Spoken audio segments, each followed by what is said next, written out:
So welcome back to Decoy Noise and another episode of Am I the Antagonist with Am I the Antagonist for shaming my neighbor for stealing avocados and apples from me? So if you're new to the channel, please consider subscribing down below. As of recording this video, I'm at 828 subscribers, so let me know what subscriber number you are, because once we hit that 1,000 mark, I don't think we're going to be able to see what number subscriber anybody is. And also on the Decoy Noise website, I'm going to do something to kind of congratulate everybody that's sub 1,000, because, I mean, hopefully this channel is at 100,000, 200,000, 2.2 million, whatever it may be. At some point in time, being the first 1,000 Decoy Noise subscribers might be worth something, so... Let's just get into this channel, or the video, because I'm very excited to have 2.2 million subscribers.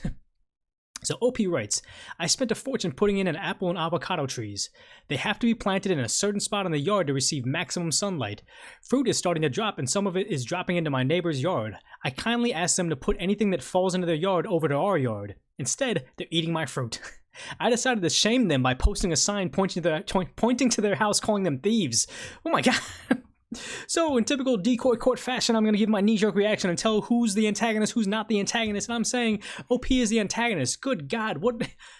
It's like, if you planted these trees, obviously they need to get maximum sunlight, so I get it, but if it's in a fashion where it's actually bordering a neighbor's yard and it's actually landing on their property, it's kind of their property. Whether you, like, if you put the tree there, that's your fault. Like, I understand that you want to get maximum sunlight, but I mean, if it's falling in their yard, that actually could be kind of a nuisance. Like, what if they have a dog or, I don't know, are dogs and cats allergic to avocados and apples? Will they even care? But whatever it may be, like, you know, maybe it's like they're mowing the lawn and like an avocado gets stuck in the lawn mowing machine, so that could be a problem or whatever. This guy's seeing it all wrong or whatever, and for the idea that he's going to go over there and socially shame them, putting up a sign saying they're thieves, like, I'm almost certain that, like, either the homeowner association or, like, the city or whatever isn't going to like that. You can't just make a false accusation on your lawn about your neighbor or whatever. That's going to cause all sorts of problems for this guy, so definitely, this guy is the antagonist, and, I mean... I'm not much of a vengeful person at all, but I almost feel like if I was in that situation, I would probably just, like, you know, put a beehive or a beekeeping thing right next to the gate or whatever and see how they like it when my stuff goes over his yard or whatever. I know that's not really applicable, but I've been playing a lot of Animal Crossing New Horizons due to the other posts that we read about, so I mean, all I think about is trees and bees. It's a very word association, but let's get to the top comments because I'm getting off track right now. I just want to play Animal Crossing again, but top post. Yikes. I'd hate to have you as a neighbor. I'm going to say you're the antagonist because your tree is dropping stuff on their lawn. Feel free to disagree, but unless it's a substantial amount, which you should have considered before planting it there, it's a petty move to become so aggressive over your neighbor eating a couple fruits that dropped onto their lawn. That's the thing is, has he never had a worse neighbor than just like, hey, look, your avocados and apples dropped on my lawn, so I fed it to me and my family in hard times. Like, what if they're bumping loud music? Or what if they, like, you know, park their trailer in front of your tree or whatever, so no longer got sunlight? Like, there's a lot of worse things that are gonna happen. Count your blessings, man. Like, that's a pretty decent neighbor in my opinion, unless there's more backstory to this where, like, this is the straw that broke the camel's back, where it's like loud music, parking his trailer, leaving beer cans in the front of the house and everything, and, you know, having parties all the time, and then just the stealing avocados was just too much to bear. So let's read on. Next reply. In some places, any fruit that grows in a neighbor's yard belongs to them. Same with anything growing up or growing over a public space. I had a neighbor whose squash took over a decent portion of my driveway. He traded me fresh tomatoes and cucumbers for the space. See, this is actually a genuine community coexisting.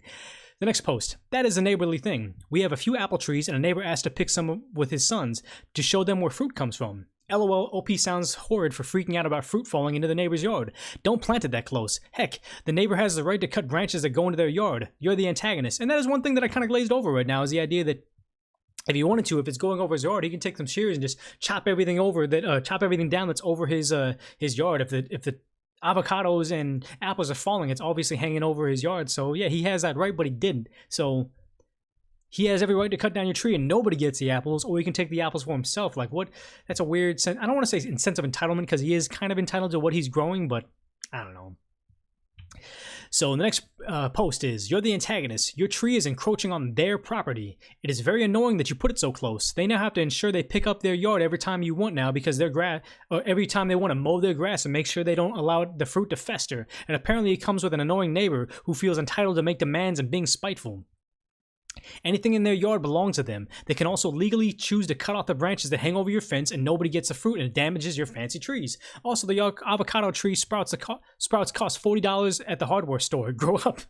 So one thing I won't take away from it is $40 could be a major like blow right now. Like, money's tight for some people, so I do understand that, and quite possibly he's selling the avocados, so that could be also another hit for him. So aside from him being the antagonist on handling this the wrong way, he does have a point to be. He has a reason to be upset about the whole like financial situation with this, and then also the fruit to fester. So it's like he essentially gave his neighbor a new chore. Like if that tree's not there, he doesn't have to check his yard every other day, because I do realize that, like, you know, if you leave a fruit hanging out there, maybe they live in a neighborhood where there's ants, where there's roaches, where there's flies and stuff like that. So in his backyard, he can have an infestation of bugs back there because this neighbor decided to plant his tree like next to his fence or whatever. So I do get why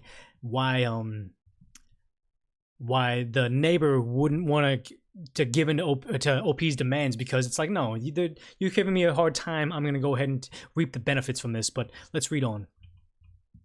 Clearly, they aren't in America, though, so avocado prices may be different there. They aren't in America? What if they are in America? You can't grow avocados in America? I thought you could, but I don't know. Next reply. Isn't that clear? Either way, it doesn't change my opinion on that matter.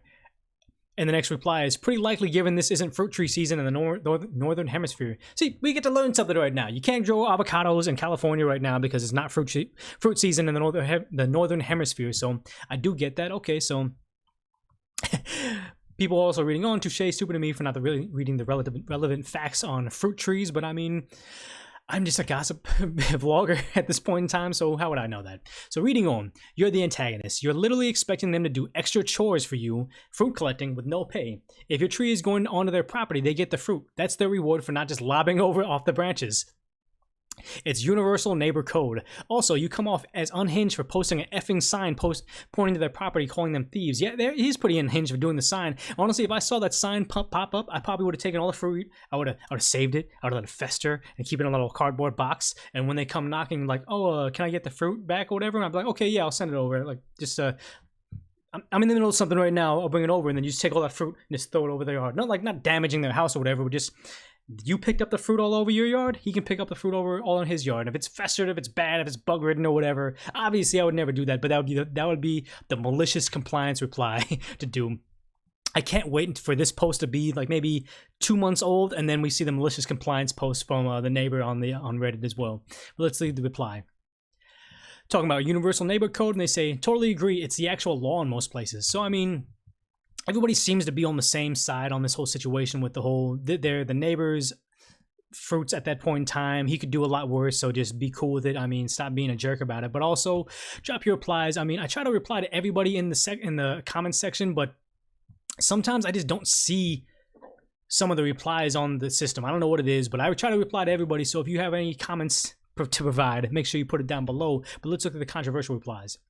This sounds made up. Avocados don't drop unless they're damaged. They stay on the tree and don't ripen until picked. Apple trees are not fruit yet for this season. They are barely in bloom. Both trees take years to mature, and I don't think you would have made the point about nominal planting costs years prior if this was already happening. He probably would have. He probably would have said, hey, look, this cost me like, $200 to get this going, and also probably the cost of growing it this entire time. Some people that are really into, growing their trees and their fruit and their veggies, like the irrigation systems can be very expensive, especially if it's like, you're planting non-indigenous trees in your area. So this could have been very expensive. And the idea is maybe the avocados didn't drop. Maybe he's just talking about the neighbors walking up there and picking the avocados of the tree because it's like, hey, look, they're ripe, they're ready to eat, they're on my property, I'm gonna go ahead and enjoy them. So I don't want to say this is a made-up story, but they also got downvotes, so I can see why people weren't agreeing with it. And then the next reply is, hello, yes, literally half the world is not in the northern hemisphere, so half the world could be having this situation. So let's look at the next top controversial reply. More info. How many times have you talked about this with them? Like, have you asked them to give you the fruit that falls in their yard? Did you offer them any fruit for being a good neighbor by giving you the collected fruit? And likely not. Wait, why did they get downvotes? Because they kind of had a reasonable reply. Like, they probably could have came to a conclusion saying something about like, hey, I'm sure being neighbors, you always want to have a good relationship unless this guy's an antagonist overall, where you can go back to them and say, hey, look, I planted my trees. The shade of my house just hits it a particular way, so I planted them next to the house, next to the fence. I'm sorry it's going over to your house, but actually I'm getting like 5% of the avocados I grow. If you could gather them for me, could I have them back and I'll give you like half of them or something? Or like just anything neighborly where we can all kind of be in this together. Like, I can't see any, like I always do in Decoy Court. I try to give everybody their fair shake, and I try to say, maybe they're not the antagonist. Maybe they're in the right. Maybe they're like, you know, there's something we're not seeing. But I'm having a hard time saying that OP's not the antagonist. But I mean, let's read on. Next controversial reply is, you're the antagonist. I'm assuming you're in the US because I can't picture anyone than my fellow countrymen acting like this. Laws regarding fruit trees are vary state by state. In some, dropped fruit belongs to the property it falls on. In others, it belongs to the owner of the tree. However, that owner has no legal right to trespass on the neighboring property to collect the fruit. Get familiar with your local laws and first and foremost. But either way, your best bet is to stop being an antagonist. Stop trying to require your neighbors additional yard work for you at no cost when they did not have to say they did not have a say in you choosing your poor location to plant your trees. Having previously had several fruit trees that I cut down specifically because of what a pain in the butt they were, I can imagine how irritated your neighbors must be with you. Not to mention the sign you put up to shame them. Let them keep the stupid fruit. That is true. Like, the sign is probably the most egregious part of this whole situation. Like, you put a sign to shame them for your inconveniencing them. Like, that's very entitled. That's very terrible. So Decoy Court tried to be fair. Maybe the Decoy Court voice, you guys can have something to say positive about OP, but I mean, there's no situation where I think that he's being the good guy, so we're gonna go ahead and throw the book at him and say he's the antagonist of the week because there's nobody worse than him. But I mean, please let me know your thoughts down below. But in the new Decoy Court celebration at the end of the videos, we're doing this SNL kind of outro music. Let me know how you like that. But let me know what subscriber number you are, because that window is gonna close pretty soon. But also just chat with me. We're on Furlough Decoy Noise, 2 videos a day, nothing better to do. So hang out with me, let me know in the comments, and also stick around for that video over there.